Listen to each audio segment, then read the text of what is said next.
এখন পর্যন্ত আমরা দেখেছি হবিন স্যামডাকের শেখানো মুভ ব্যবহার করে সেই লোকটার কাছ থেকে নিজের ফোন ফেরত নিতে সক্ষম হয়। এরপর বুমি তাকে বাইরে ঘুরতে ডাক দেয়, কিন্তু হবিন ভাবে হয়তো সে বুমির যোগ্য নয়, তাই সে তার থেকে দূরে সরে যায়। এদিকে কেম এসে বুমিকে জিজ্ঞেস করে, তুমি আর হবিন কি সত্যি বন্ধু? এতে হবিন অস্বস্তি বোধ করে এবং ভাবে, আমি তো আবেগে বলে ফেলেছি যে ও আমার ভালো বন্ধু। এখন তো ও এখানে এসে গেছে। আমি মাপ চাইছি বুমি, তোমাকে মিথ্যে বলেছি। আসলে শুধু তোমার চোখের সেই ঝলক দেখতে চেয়েছিলাম, আর এখন নিয়ম ভেঙে ফেলেছি, তাই তার শাস্তি আমার পাওয়া উচিত। তাই বিদায় বুমি। হবিন ভাবে, এ কি হয়ে গেল? আমরা তো কখনো কথাই বলিনি, হঠাৎ এমন বলছে কেন? তখন কেম হবিনের নাম জিজ্ঞেস করে। হবিন নিজের নাম বলে এবং ভাবে, ও কি আমার সাথে ভালো ব্যবহার করার চেষ্টা করছে? এরপর কেম বলে, ঠিকই বলেছ, আমরা একই ধরনের পোশাক পরেছি। হবিন ভাবে অদ্ভুত লাগছে, কিন্তু কেন জানি তাতে আমি খুশি।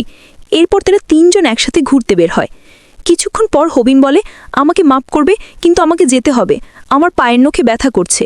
আর ভাবে, আমি যদি বেশি সময় এখানে থাকি তাহলে হয়তো মারা যাব, না হলে এদের দুজনকেই ঘৃণা করতে শুরু করব। হবিন নিজেকে প্রশ্ন করে, আমি পালালাম কেন? আসলে করতামই বা কি? ওদের দুজনের ঝলমলে মুখের ভিড়ে আমি তো এক মলিন মুখ। বুমি আর আমি সম্পূর্ণ আলাদা জগতের মানুষ। তখন স্যামডাকের কথা মনে পড়ে, তুমি কি লড়াই ছাড়বে? কারণ তোমার সামনে শক্তিশালী প্রতিপক্ষ এসেছে। যদি লড়াই না করো তবে হারবেই বা কীভাবে? তুমি কাপুরুষ। এরপর সে ভাবে, আমি কি সত্যি হাল ছাড়তে চাই? বাইরে যাওয়ার প্রস্তাব কে দিয়েছিল? কফি কে খাওয়ালো? টাকা খেয়ে খরচ করলো? যদি সে তোমাতে আগ্রহী না হয় তাতে কি আসে যায়? আমরা তো বন্ধু, তাই যেও আমার সিংহ, যে তার পরই ফিরো। শুভকামনা হবিন। তারপর কেম বলে, আমাদের পরের সপ্তাহে ম্যাচ আছে, তাই আমাকে প্র্যাকটিসে যেতে হবে। তাই আমি স্ট্রবেরি ডেজার্ট খেতে পারবো না। হবিন খাবে, মানে ওরা ডেটে আসেনি? আমি ভুল ভেবেছিলাম। এরপর কেম অদ্ভুত এক মুভের কথা বলে। হবিন ভাবে, ওকে কিছু জানে? তাহলে কি গোপন ভিডিওগুলো শুধু আমিই না, ও দেখেছে? এরপর কেম বলে, হবিন তুমি আবার ফিরলে কেন? কিছু বলতে চাইছো?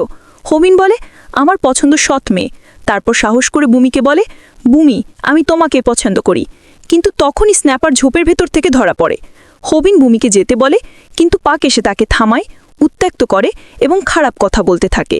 হবিন স্যাংডাকের কথা মনে করে, আমি আগে রাগ করতে পারি না, কারণ পাকের রাগই ভয়ঙ্কর। পাক বলে, তুমি আবার লুজার হতে চাও, এবং হবিনের উপর আক্রমণ করে। হবিন নিজের টেকনিক ব্যবহার করে ঘুষি এড়াতে থাকে, কিন্তু পাক অন্য হাতে আঘাত করে এবং বলে, তুমি কি ভাবছো আমাকে হারাতে পারবে? এই মুভ সহজেই কেটে ফেলা যায়। হবিন ভাবে, আমি জানতাম এমন কিছু হতে পারে, কিন্তু এখন করব কি? যদি আমি আগের ভিডিওগুলো দেখে রাখতাম। এদিকে কিম হাজির হয়। হবিন ভাবে, এটা জীবনের সেরা সুযোগ।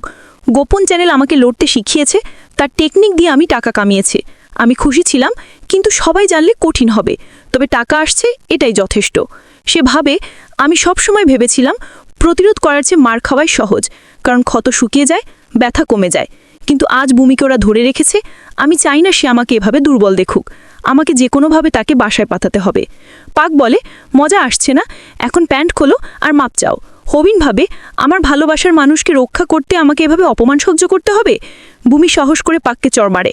হবিন ভাবে, সবচেয়ে লজ্জার ব্যাপার হলো, যে মেয়েকে আমি ভালোবাসি সেই আমার চেয়ে বেশি সাহসী। এরপর পাক ভূমিকে জোর করে ধরে, স্ন্যাপার লাইভস্ট্রিম চালু রাখে।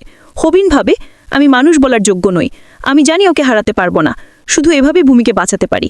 সে নিজের কাপড় খুলে ফেলতে শুরু করে। পাক হাসতে হাসতে বলে, এবার তোকে লজ্জায় মরে যেতে হবে, সাবস্ক্রাইবাররাও তোরে ছেড়ে যাবে। পাক বলে, সব টাকা আমার অ্যাকাউন্টে পাঠিয়ে দে। হবিন ভাবে, যদি আমি দেই তাহলে আমার অ্যাকাউন্ট চিরতরে ব্যান হয়ে যাবে। ঠিক তখনই কিম এসে হাজির হয় এবং পাককে থামায়। কিম পাক এবং তার সঙ্গীদের ভীষণভাবে মারধর করে। হবিনকে উদ্ধার করে এবং বলে, চিন্তা করো না, সে ভালো আছে, এখন ওকে একা থাকতে দাও। গোয়েল এটা দেখে কাঁদতে কাঁদতে চলে যায়। হবিন ভাবে, আমি কবে থেকে এত দুঃখী হয়ে গেলাম। আমি সবসময় ভেবেছিলাম প্রতিরোধ করার চেয়ে মার খাওয়াই সহজ। সে ভাবে, ও আমাকে মারছিল কেন? কোনো কারণ ছাড়াই। এরপর আমি স্কুল ঘৃণা করতে শুরু করি।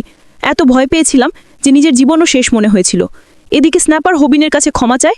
হবিন ভেঙে পড়ে কান্না শুরু করে। কিছুক্ষণ পর পাক আবার লাইভ স্ট্রিমে আসে। অনেকে কাকে সমালোচনা করে। এদিকে বুমি হবিনকে ফোন করতে থাকে, কিন্তু সে রিসিভ করে না।